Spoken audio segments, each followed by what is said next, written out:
Se você é daquele tipo de líder, ou até mesmo membro de uma igreja que enfatiza mais a parte física da estrutura,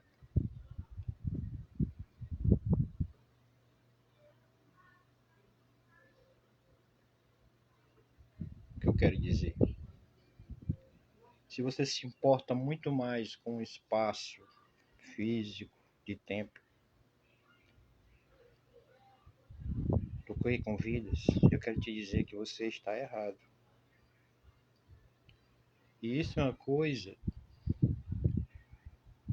que precisa ser dito sempre, mas que na verdade isso não é aceito por muitos. Ao passo que você se preocupa muito mais com espaço físico, templo físico, do que com o verdadeiro templo, você erra redondamente. Todos nós que tivemos a oportunidade de ler a palavra do Senhor, nós sabemos que a salvação não é mérito nosso, não é por obras que se salva, mas pelo sacrifício de Jesus. Porém, eu faço essa pergunta: por que será que Jesus enfatizou e separou aquelas pessoas para o lado esquerdo e chamou elas de bodes, e chamou elas de iníquos? Por que será que ele chamou essas pessoas assim, que se comportavam de uma maneira errada diante dele, que se portavam com tudo, com menos com vida? Por que será? Você parou já para pensar, meu irmão? Enquanto você se preocupa com espaço físico, enquanto você se preocupa em construir templo físico, reformar templo, esse dinheiro que você tem, você deveria investir em vidas. E isso é difícil de ser aceito. Entende? É difícil. Porque esse sistema aí ele já foi montado há séculos. E para ser desmontado só vai ser através do nosso Senhor Jesus Cristo. A questão, meu irmão, é que precisa se entender que ao passo que você se preocupa com estrutura física que vai ficar, existem pessoas morrendo de fome, existem pessoas que estão implorando a ti para que tu exerça o teu papel como cristão. Mas não, tudo é prioridade para esse tipo de pessoas, menos as vidas. Tudo. E quando nós falamos dessa forma, o errado somos nós, que defendemos a verdade que está escrita na palavra do Senhor. Enquanto você deixa de dar o pão de cada dia a alguém que está necessitado para gastar com argamassa, com cimento, com tijolo, com banco novo para a igreja, com ar-condicionado, com cortinas, seja lá o que for.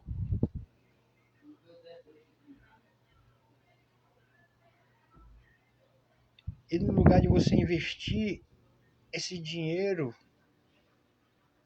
em vidas que estão morrendo de fome, que estão necessitadas, vidas que às vezes batem até na tua porta e você nega e diz que não tem, entendo.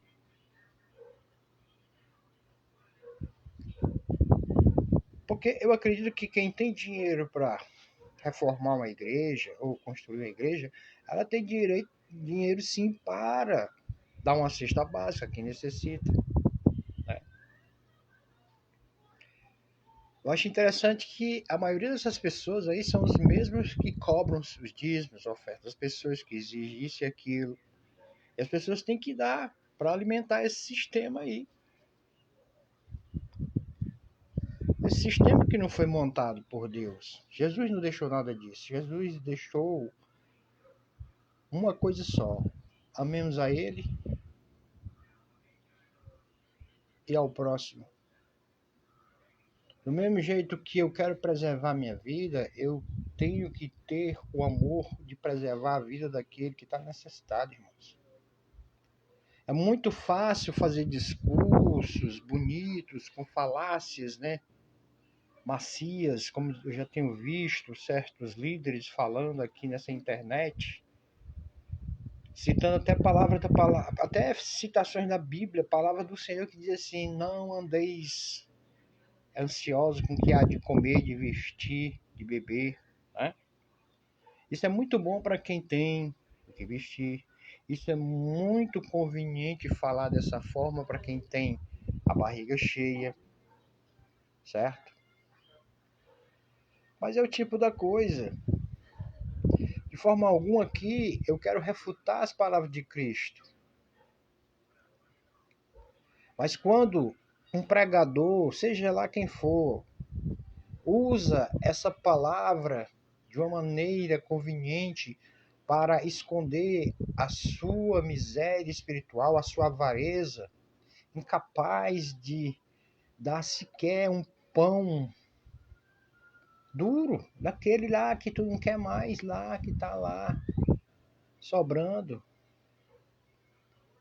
E usa essa falácia, pega essa palavra de Deus, que é santa, e distorce e corrompe para justificar a sua avareza. Jesus ele explica que nós não devemos andar, sim, ansioso com essas coisas, porque essas coisas vão passar, irmãos.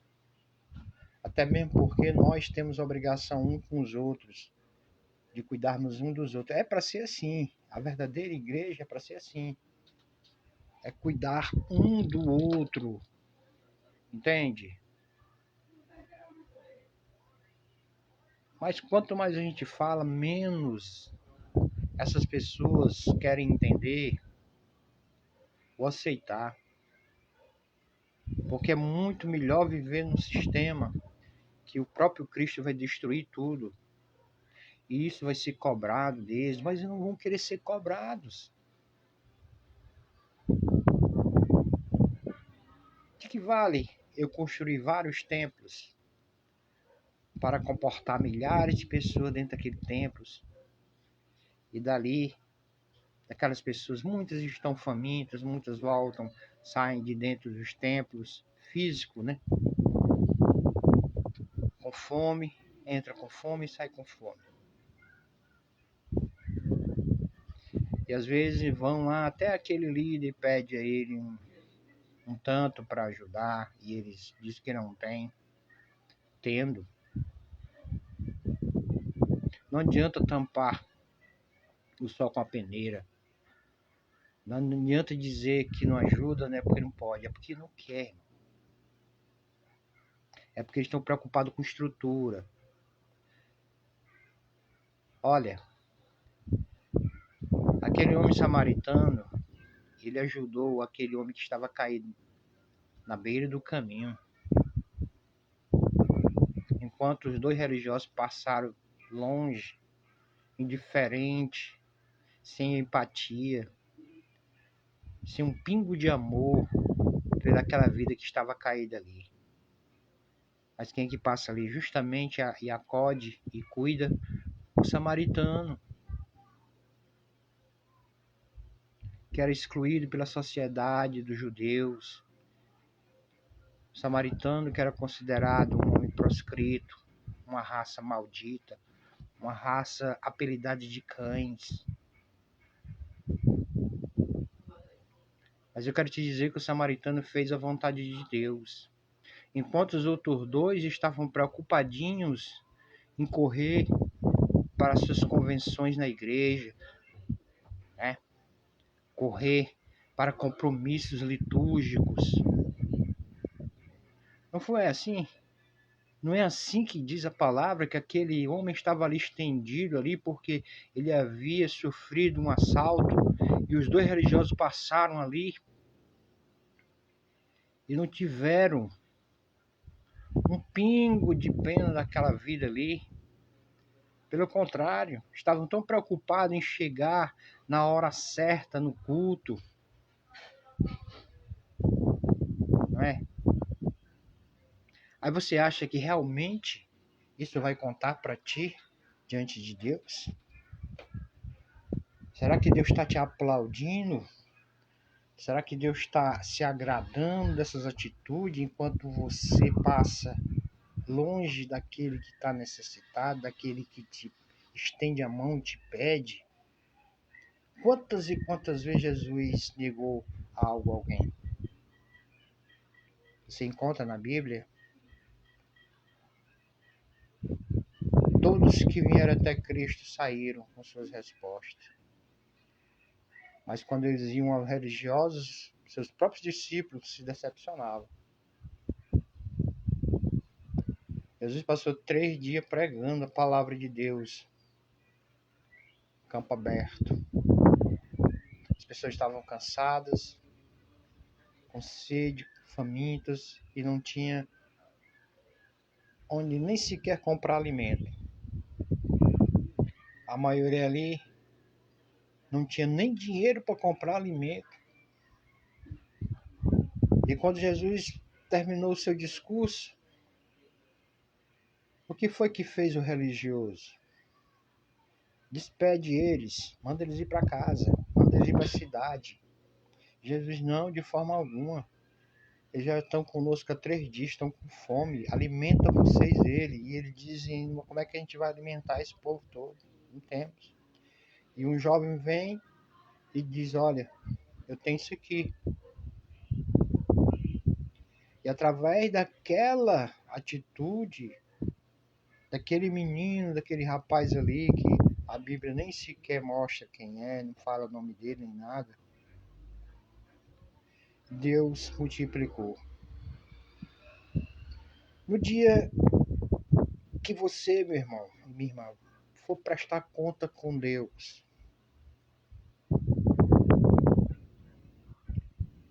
o que tu vai ter para levar para Ele?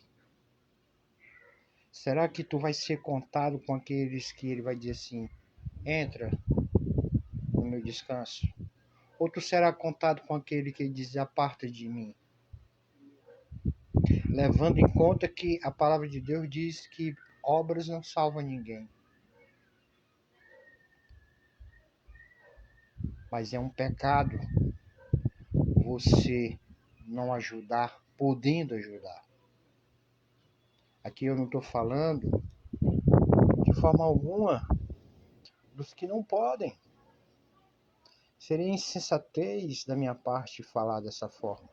Incluir as pessoas que não podem, mas aqueles que podem se omitem, irmão, pecam. Não vai contar os teus dias de cultos, não vai contar a quantidade de Santa Ceia que tu tomou, não vai contar a quantidade de dízimo que tu devolveu em oferta. Não vai. Não se iluda, não vai.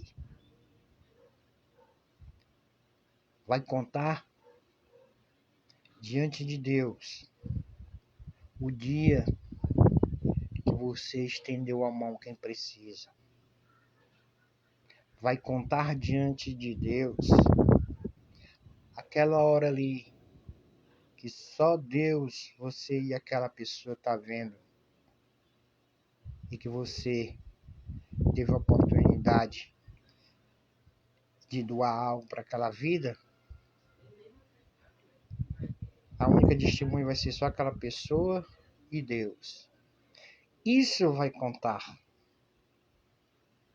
diante de Deus. Não vai contar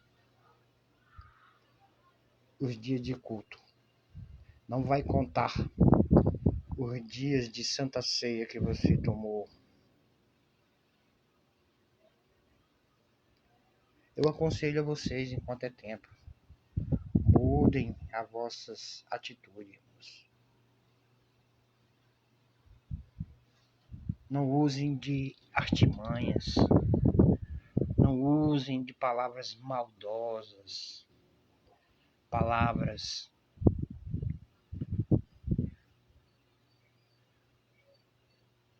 cheias de falsas piedade.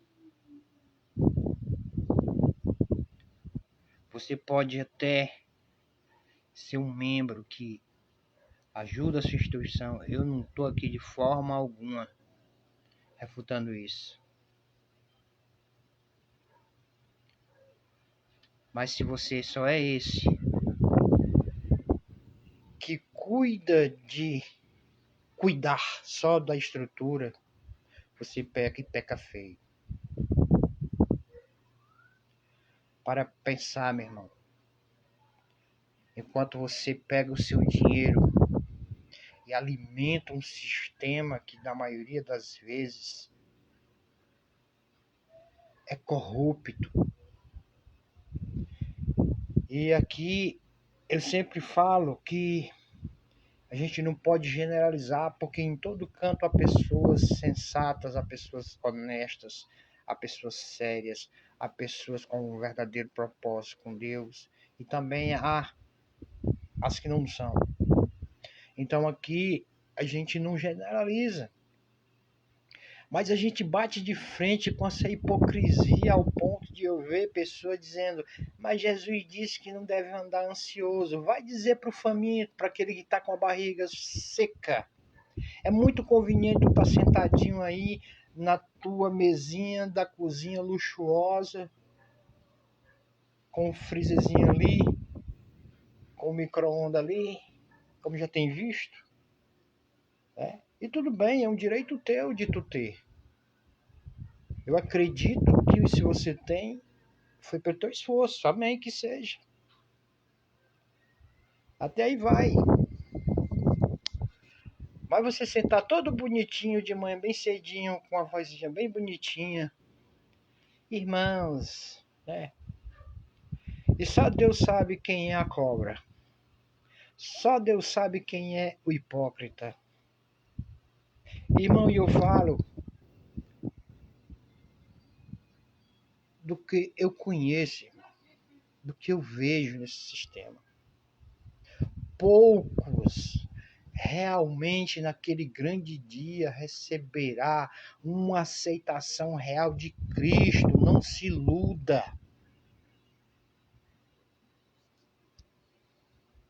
Mas quando eu vejo esses hipócritas aí, que estão com a barriga cheia, e quando um faminto chega até ele, eles fazem igual aquela parábola do rico. Vocês já leram? Onde o rico estava lá, na sua abastança, e o Lázaro faminto à sua porta, desejando comer o que caía da mesa daquele rico. Por que você acha que Jesus Cristo contou isso aí? Porque é pecado ser rico? É pecado ter as coisas? Rico não vai para o céu? Só o pobre que vai? É lógico que a parábola não retrata isso. É lógico que de forma alguma Jesus Cristo está condenando aquele que tem. Mas Cristo condena aquele que tem e não divide. E ponto final. E aceita quem quer. E depois vai prestar conta com Deus e não sabe o porquê. E vai chegar diante de Deus e vai dizer: mas eu fiz isso, eu reformei a igreja, eu evangelizei, eu fui a todos os cultos, eu participei de toda a Santa Ceia. De nada vai valer. O que vai valer é que se um dia tu foi capaz de dar o meio pão, que tu tinha um pão e tu dividiu. Isso vai valer diante de Deus. Mas essas são coisas que as pessoas não aceitam. É muito conveniente eu estar com a minha barriga cheia. Agora, que dizer assim, Jesus é bom e maravilhoso. E ele é. Mas às vezes, irmão, nós jogamos fora a oportunidade de exercermos a nossa cristandade. Às vezes Deus nos testa, coloca o aflito ali diante de ti para te testar e tu não sabe que tu está sendo testado por Deus. E muitas vezes tu não passa na prova com Deus. E logo à noite eu estou todo empacotadozinho lá, louvando ao Senhor. E por que eu falo dessa maneira irônica? Porque a maioria são assim. Não todos. Não todos. Graças a Deus.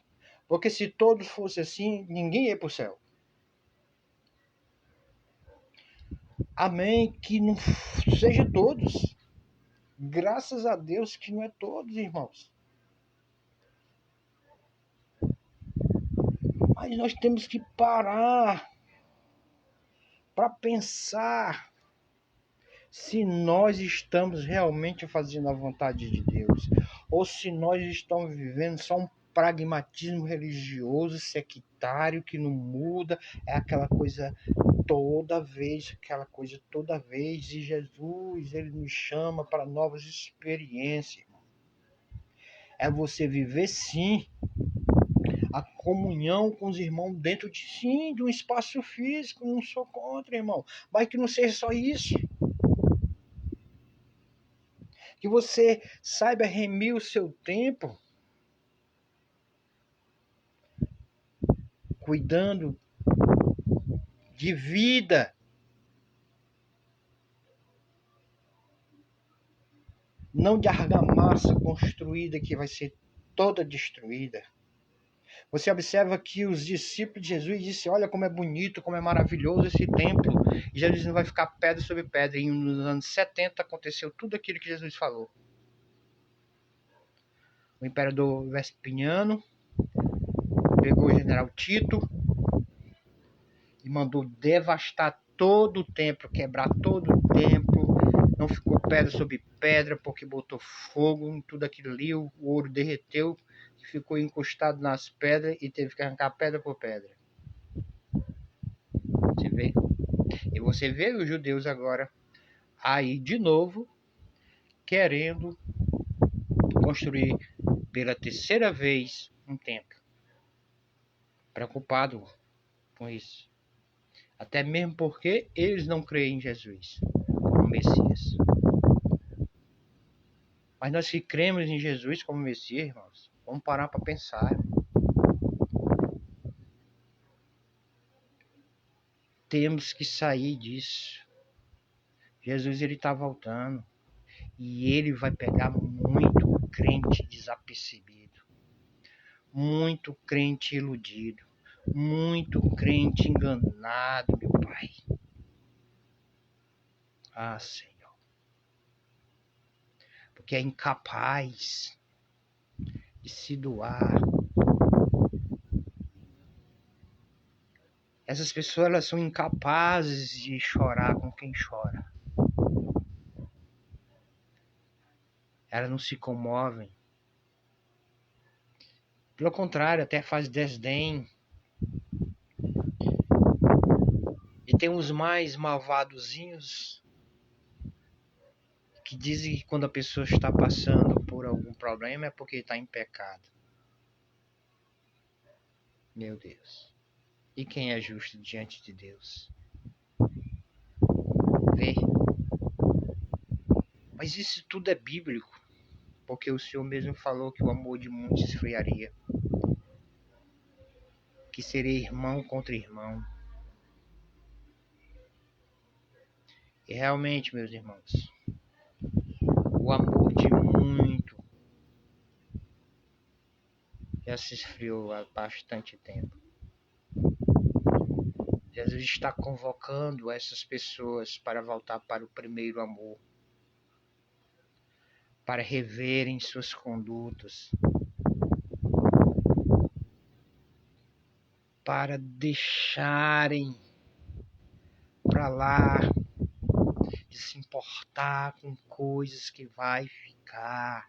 Cuida do teu irmão, cuida da tua irmã, é isso que vai contar diante de Deus. E de forma alguma eu quero dizer que isso é mérito para salvação, não. Mas vai contar diante de Deus.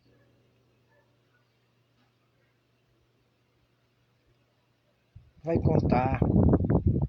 Mas me dá dó quando eu vejo alguns líderes que são verdadeiras geladeiras, verdadeiros freezers humanos, preocupados em consertar templo e garanhar fundo para isso, para aquilo, e as vidas aí.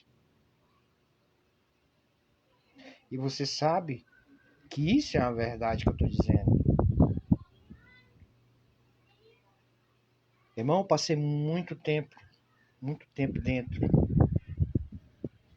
das igrejas quando eu tive a oportunidade. Eu vi muita injustiça lá, irmãos, muita. Eu me decepcionei muito lá. Porque o meu ideal lá, quando Deus me chamou para lá, para ajudar naquelas obras ali, é que as pessoas fossem mais humanas, que as pessoas se mostrassem mais solidárias com as outras. Mas o que eu vi na vida de alguns líderes que eu ajudei,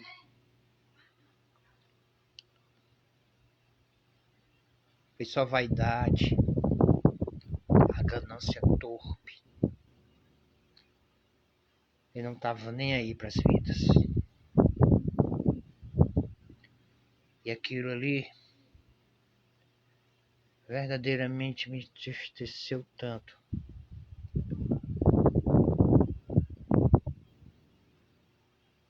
Porque ali eu tomo como exemplo uma pessoa que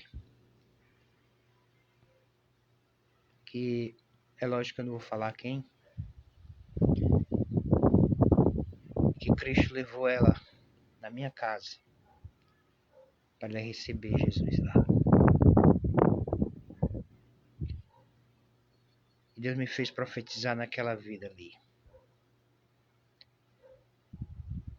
E Deus tinha e ainda tem um propósito na vida daquela pessoa.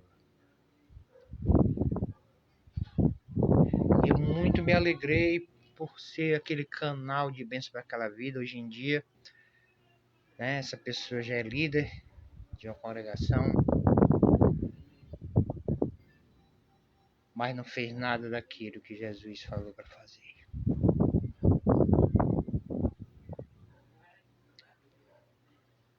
E quando eu cheguei para refutar essa pessoa, para chamar a atenção, não gostou. Porque era conveniente. E não aceitou a exortação. Mas são os mesmos que gostam de criticar os membros.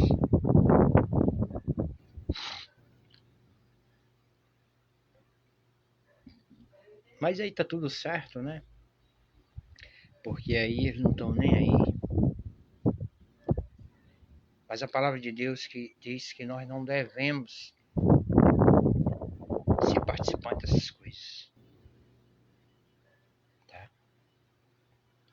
Temos sim que se congregar com nossos irmãos.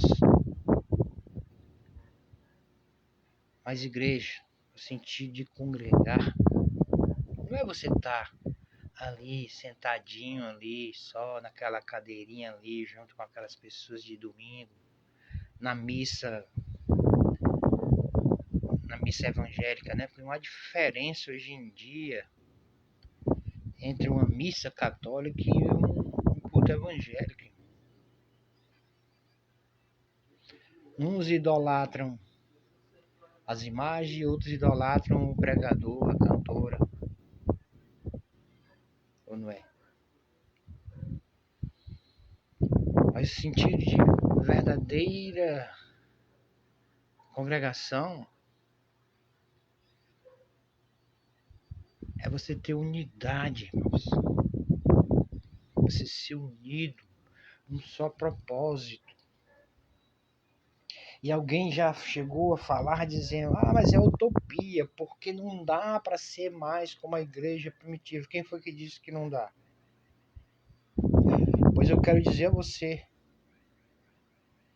que pessoas iguais ao tempo da igreja primitiva é que vai com Deus. Sabia disso? Porque quando aquelas pessoas estavam reunidas ali, esperando o derramar do Espírito de Deus, que por coincidência era no dia da festa da colheita, do Pentecoste, Deus derramou, porque o que é a colheita do dia do Pentecoste? Já está dizendo, é colheita. Eles se reuniam e levavam a Deus e davam graças a Deus pelo que eles tinham colhido, que eles tinham plantado. E foi justamente nessa época que Jesus diz, olha, não sai de Jerusalém, fique esperando o derramar do meu Espírito. E eles ficaram lá depois de 50 dias que Jesus já havia subido aos céus. Veio um grande derramar do Espírito. E ali as pessoas receberam vários dons, uns falaram nos idiomas de todos aqueles judeus de várias nações que estavam ali espalhados, porque havia uma grande concentração de judeus lá da Síria, lá da Etiópia, de vários lugares, os essênios, todos se concentraram ali em Jerusalém para vir celebrar a festa da colheita, que foi justamente o dia de Pentecoste. E dali Pedro ele prega e alcança 3.000 almas. Porque quem ganhou foi o Espírito Santo. E a palavra de Deus diz que a igreja primitiva, irmãos, ela tinha um só pensamento, uma só vontade.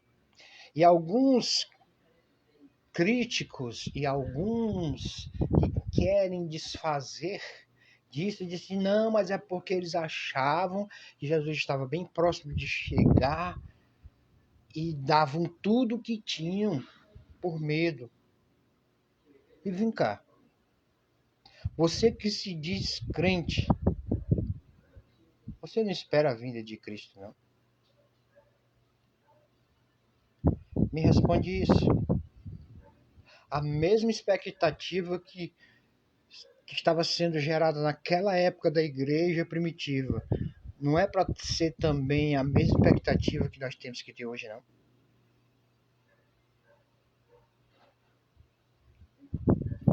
A questão é que aquelas pessoas andavam em um pensamento unânime. Era uníssono. O que um falava, outro falava, porque eles se concordavam, irmãos. Eles realmente se congregavam. Não é essa coisinha aí de todo dia de culto, tá todo mundo lá, mas na verdade ninguém conhece ninguém.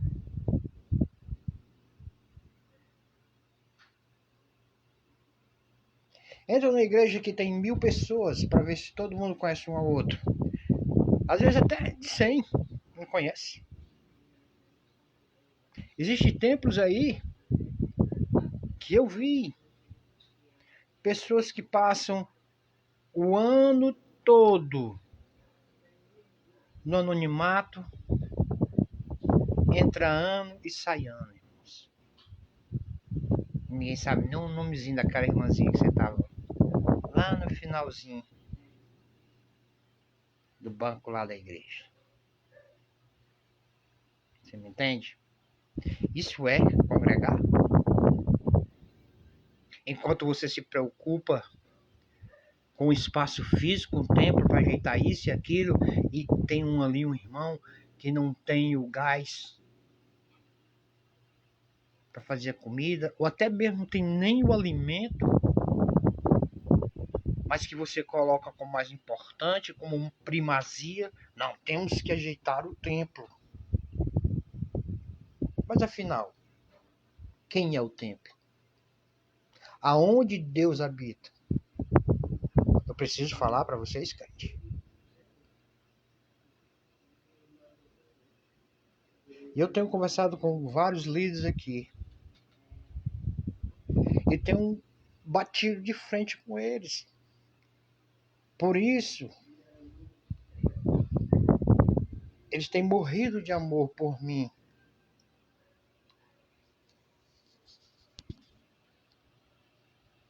Porque eu confronto. Porque eu chamo eles para essa verdade. Porque um cara chegar para mim e dizer assim, não, eu não vou te ajudar porque eu estou fazendo uma reforma no templo. Oxe, e quem é o templo, pastor?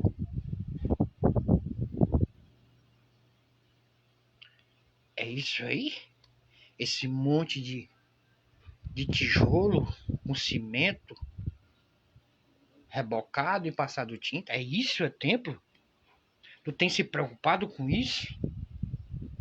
E quando a gente fala, o ruim é nós, o rebelde é nós somos tudo que não presta, porque bate de frente contra ele, contra o erro deles.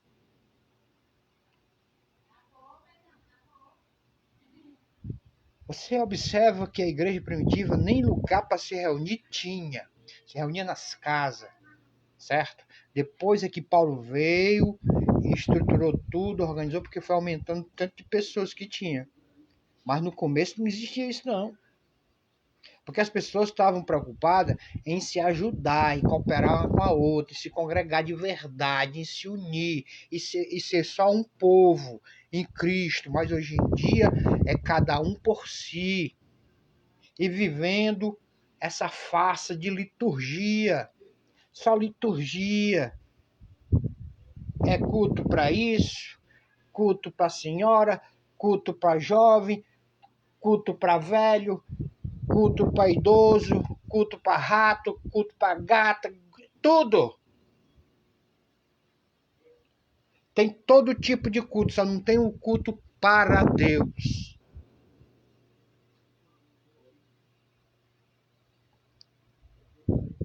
Dessa forma, amigo, essa forma que se encontra essa igreja de Laodiceia, que pensa que tem tudo, que é rica, mas Jesus ele diz ao contrário. Você é nu. Você é pobre. Você é miserável. Você é desgraçado. Que palavras fortes essa que Cristo deu, né? Essa aqui não é a palavra do pregador, é a palavra de Jesus. É assim como se encontra hoje em dia a vida de muitas e muitas pessoas. Não todas, mas muitas, irmãos.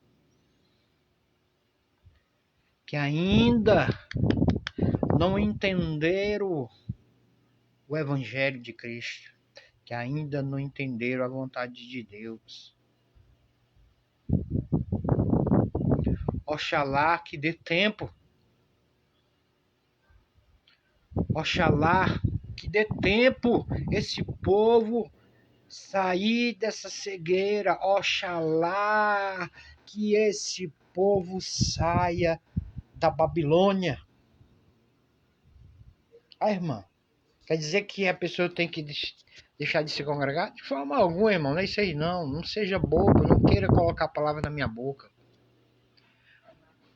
Tá, irmã? Você que perguntou para mim um dia desse. Eu não sou contra quem se congrega.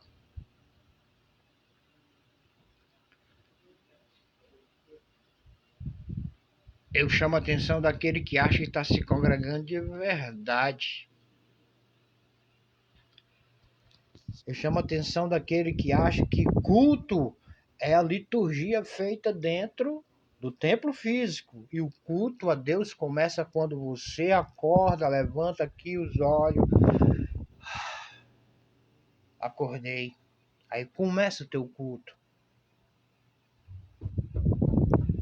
Começa o teu culto dentro do teu lar e termina lá dentro do templo físico. Lá dentro do teu trabalho. Lá dentro da tua escola, da universidade, seja lá onde for.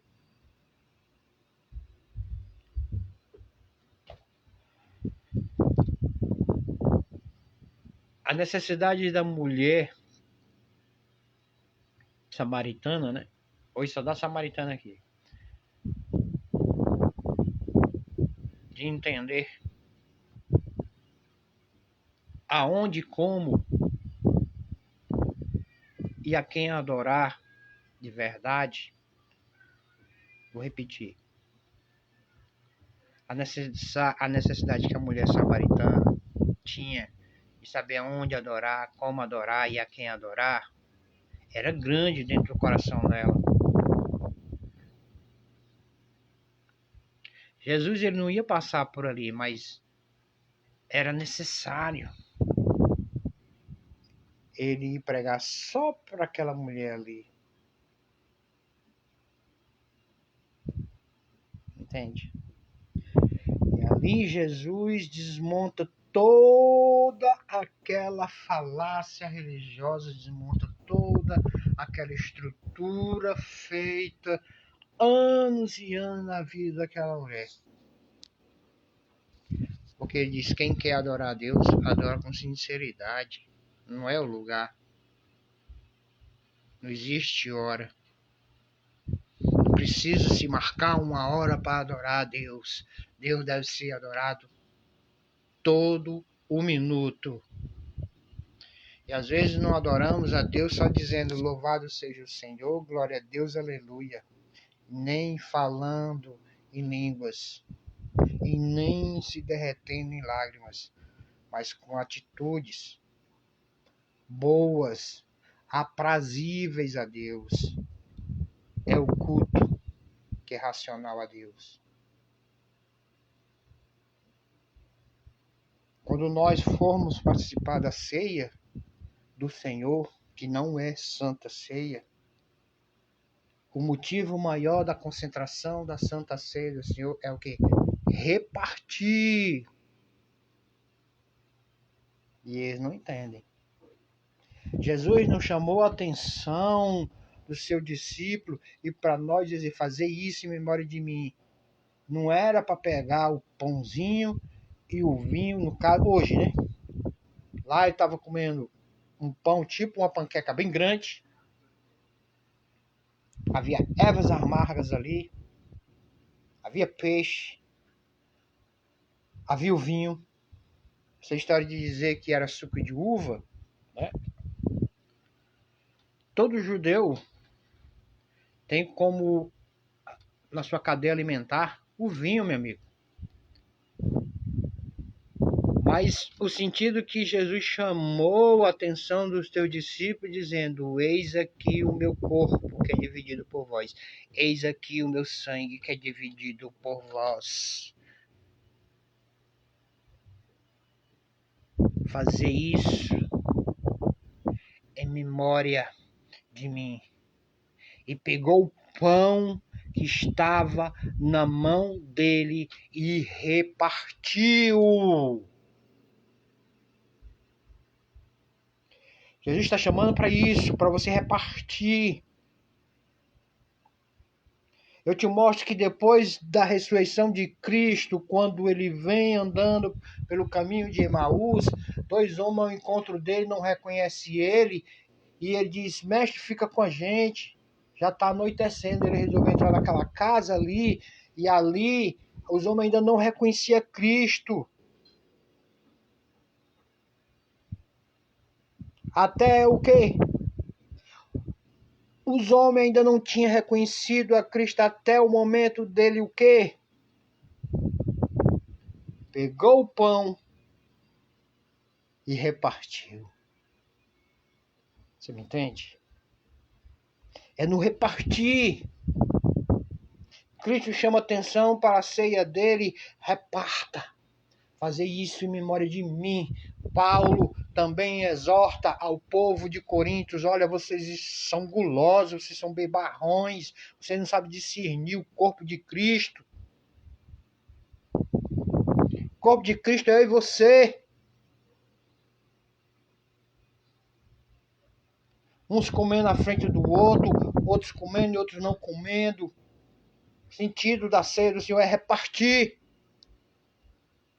O sentido da aglomeração daquele povo ali naquele dia, no cenáculo em Jerusalém, era o quê? Derramamento do Espírito Santo e repartir. Porque o Espírito foi repartido.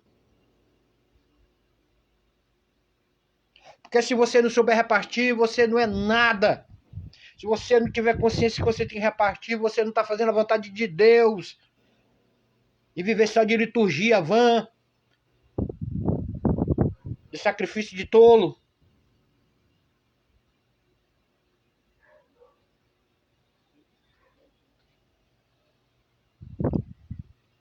Mas a mente de muitos estão cauterizadas.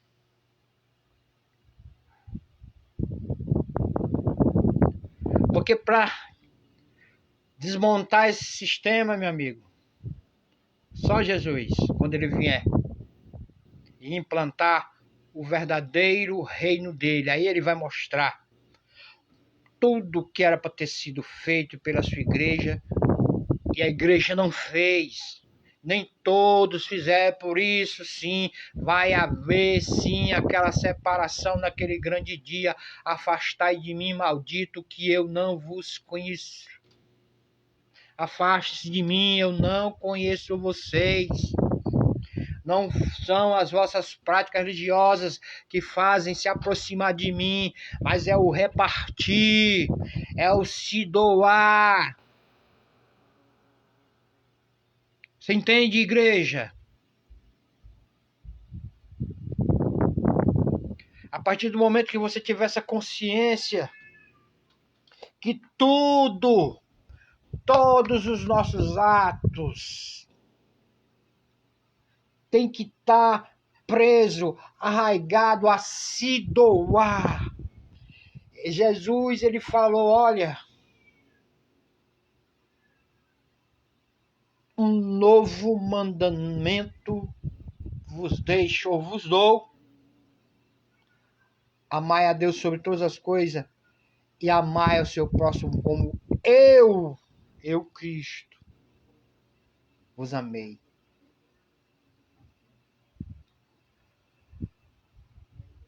Aí, irmão, você para, irmã, para pensar que Cristo está dizendo que a gente deve amar o próximo como o quê? Como Ele amou.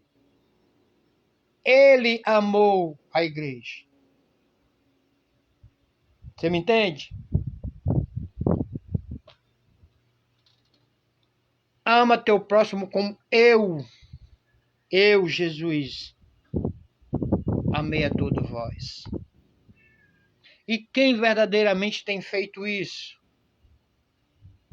Nós somos vários, irmãos. Nós somos efêmeros. Somos incompletos. Não somos capazes de fazer isso 100%. Mas, se nós fizermos um pouquinho, Jesus já disse, bem-aventurado, entra no reino preparado pelo meu Pai, desde o fundamento de tudo. Mas por que, Senhor, nós merecemos isso? Porque eu tive fome, eu estava nu, eu tive sede, eu era estrangeiro.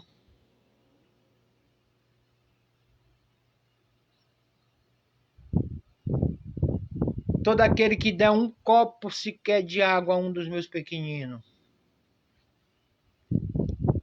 Hein? Você me entende agora?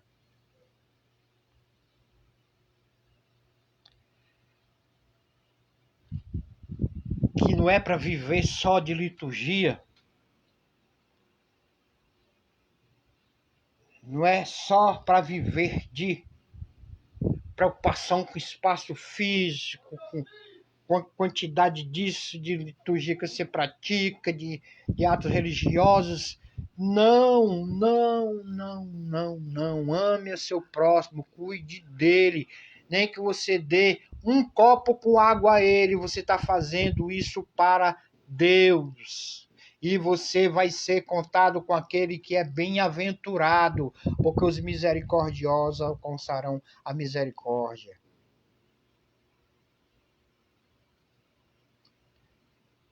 Enquanto muitos vivem alheio a essa verdade, está vedado, está cego, cego, cego. Eles têm aqui uma venda nos olhos que não conseguem enxergar essa verdade.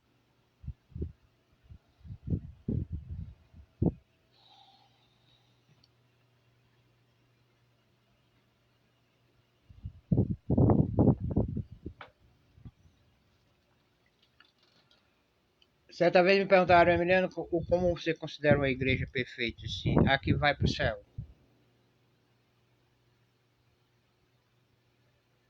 Agora, se você me perguntar como você considera uma igreja que se adequa, está chegando próximo a se adequar à vontade de Deus, é a igreja onde você se preocupa muito mais com as vidas. Quando falo vida, ser humano, irmão. Tá?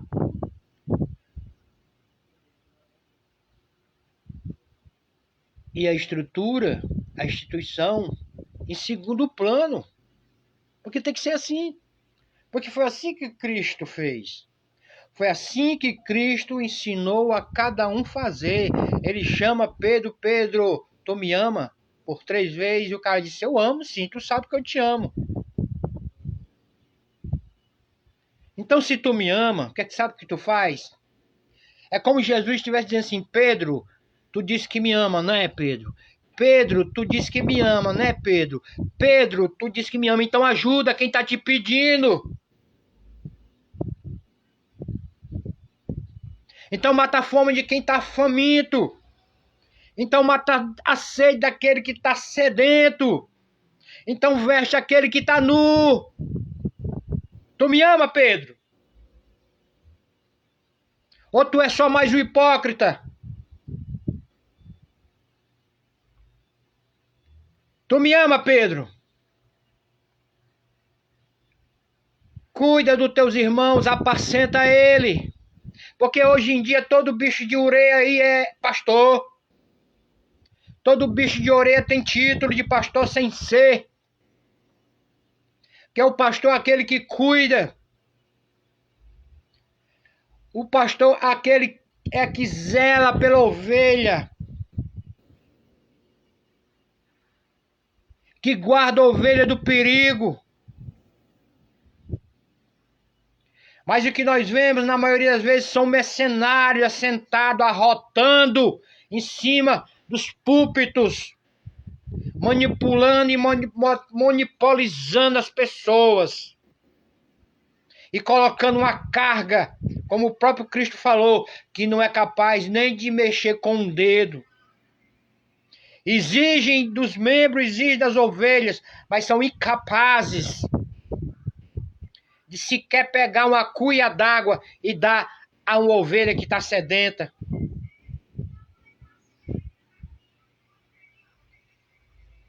Tu me ama, Pedro, cuida do teu irmão. Tu me ama, Pedro, cuida da tua irmã. Tu me ama, tu é crente, Pedro. Tu é crente, Maria. Tu é crente, José. Tu é crente, João. Cuida. Veste. Mata a sede.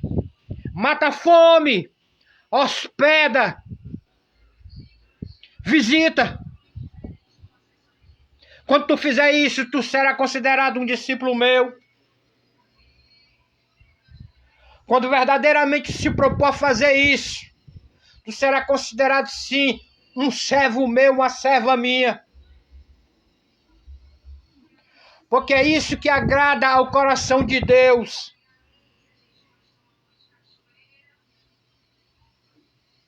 Mas hoje há um clima terrível entre os irmãos, onde as pessoas estão morrendo à míngua. Quantas pessoas não estão largadas pelos caminhos da vida, no meio da estrada, e os religiosos passando, inerte, feito uns zumbis, sem empatia, pragmáticos demais, a ponto de só se importar com liturgia e passam por cima daquelas pessoas que estão à beira do caminho.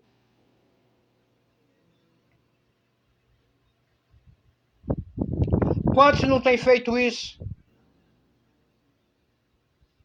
E se rotulam líderes, e se rotulam mulheres de Deus, homens de Deus,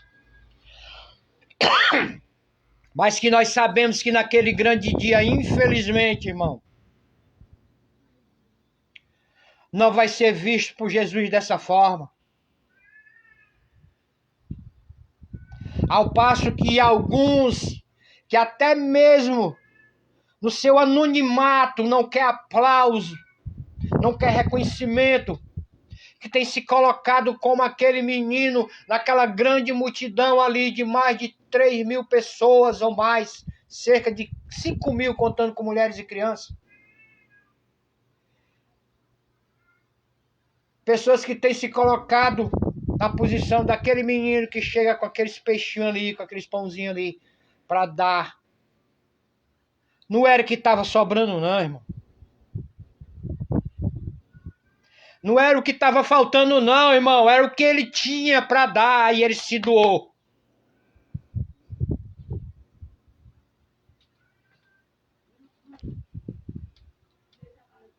Quando nós nos colocarmos nessa posição deste menino lá,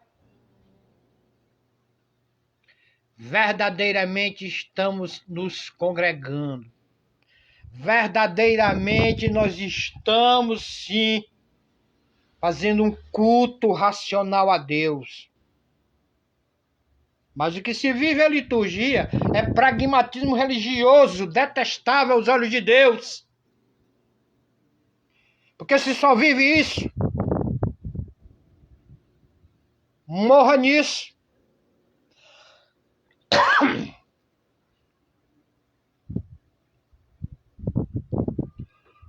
Eu não entendo como essas pessoas não conseguem ter essa visão que não é minha.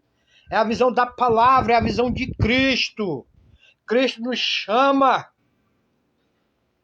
para isso, para deixarmos o pragmatismo, deixarmos as coisas externas, físicas e cuidar do próximo.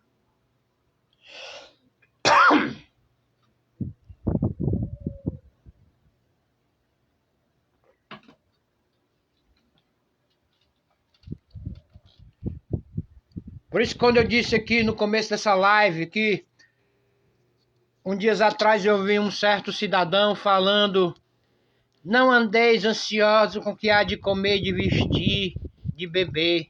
Olhai para o lírio do campo, tal, aquela coisa toda, sem desdenhar da palavra do Senhor, logicamente, mas estou desdenhando sim, estou criticando sim, estou desfazendo sim da cara de pau desse cara que estava lá com a barriga cheia, certo? E manda aquele que está com fome ficar calado. Pode um negócio desse? A palavra que Jesus botou nessa mensagem aí, meu irmão, não é você se conformar, não. Jesus não estava mandando você passar fome, não. Jesus só estava falando que a gente não devia colocar como primazia, como o mais importante essas coisas, porque o reino dele nem é comida nem bebida. E que ele é o provedor, porque se você for esperar por alguns, aí você morre e ressuscita no grande dia. Você morre de fome. Porque hoje em dia há poucos que querem ajudar. Há poucos que têm verdadeiramente doído. E eu falo daquilo que eu sinto. Porque se eu falo com hipocrisia diante de Deus, eu já sou contado como hipócrita. Então eu só posso enxergar o cisco no olho do meu irmão se não tiver uma trave aqui na minha.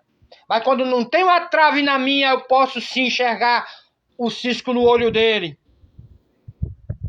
E eu vejo muitas pessoas hoje em dia desapercebidas, totalmente alheia a seu próximo, vivendo essa vidinha aí, ó, sem sentido de liturgia. Aí critica os católicos porque vai para missa. Mas é o crente domingueiro. E não faz mais patavina nenhuma durante a semana toda. E não tem uma comunhão com o seu irmão. Como eu digo, tem gente que entra dentro da igreja, chamada igreja, sai e nem cumprimenta, às vezes, aquela pessoa ali. Eu certa vez me congreguei num ministério muito grande e tinha uma senhora que ela sentava lá no finalzinho. E eu costumava ficar ali pela rabeira da igreja, ali em pé, ali por ali. Eu sempre ia falar com ela. Eu observava que a maioria das pessoas passava e não percebia aquela mulher ali. Eu ficava assim, poxa, esse pessoal é cego? Que não tá vendo essa mulher aí? Mas como era uma mulherzinha pequenininha, franzina, né? Sem dinheiro, que não dizimava, ela sentava lá inerte, lá naquela cadeira e ficava. Ouvindo, silenciosamente, bem comportadinha, toda a pregação. Até um dia eu me encontrar com ela, ali na favela, aqui perto. Eu fui na casa dela, e lá ela nem sequer tinha 1 quilo de feijão para botar no fogo. Você vê? E o mistério a qual eu estava, meu amigo, não é mistério fraquinho, não. Mistério internacional, que vem lá das Américas, ali, dos Estados Unidos e tudo. Eu ficava perguntando, meu Deus do céu. Na verdade, eu nunca cobrei do pastor local, né? A qual eu me congregava, porque ele também passava aperreado, mas cobrei da estrutura central do ministério. Poxa vida, não tem ninguém vê essa mulher aí não. Ninguém consegue perceber essa mulher aí não.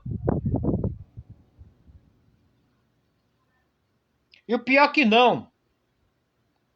Se aquela mulher entrasse ou saísse de dentro daquela congregação, para muitos, tanto faz como tanto fez. E eu observei isso dia após dia, mês após mês, ano após ano, aquela senhora ali, até um dia Deus levar ela. Você vê. Ela não foi reconhecida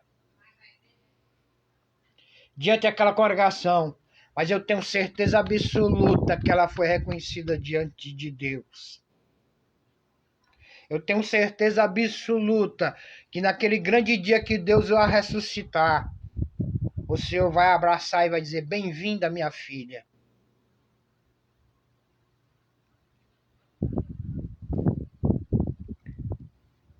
Porque é assim que funciona com Deus. Não se iluda.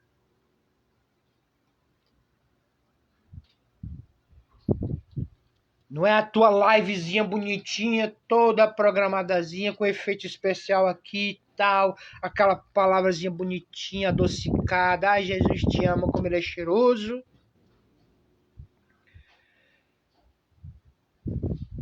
Que vai agradar a Deus. Amém, igreja? Quero agradecer você aí, José Moura, Neto. Vocês que estão aí, os outros, tá? Fazia tempo que eu não fazia nenhuma pregação aqui. Eu fui movido por Deus a falar. É assim que funciona. Não falo por merecimento, me achando melhor do que ninguém, porque não dá certo isso. Mas aquilo que Deus coloca dentro do meu coração para falar e sai pela essa boca aqui. E escuta quem quer. Está aí a palavra de Deus. Quem tiver ouvido, que ouça o que o Espírito fala. Porque tudo que eu falei aqui, meu amigo, é o que nós infelizmente vivemos nos dias atuais em muitos lugares. Salva a guarda de alguns homens de Deus, porque eu sei que tem sim. Existem pessoas que vivem de uma maneira religiosa, mas que também são servos de Deus. São pessoas que estão preocupadas com o seu próximo, que não olha só para o seu umbigo, não. Eu critico sim com autoridade de criticar aqueles que são fraudulentos, aqueles que são hipócritas, que não fazem nada pelo seu próximo, ainda se enchem de falsa piedade. Para cima de mim, não. Nem muito menos para cima de Deus. Você só se engana a si mesmo. Você sabia disso? Você que pratica essas coisas? Então deixo já aqui a graça e a paz a todos e até a próxima vez, se assim Deus permitir.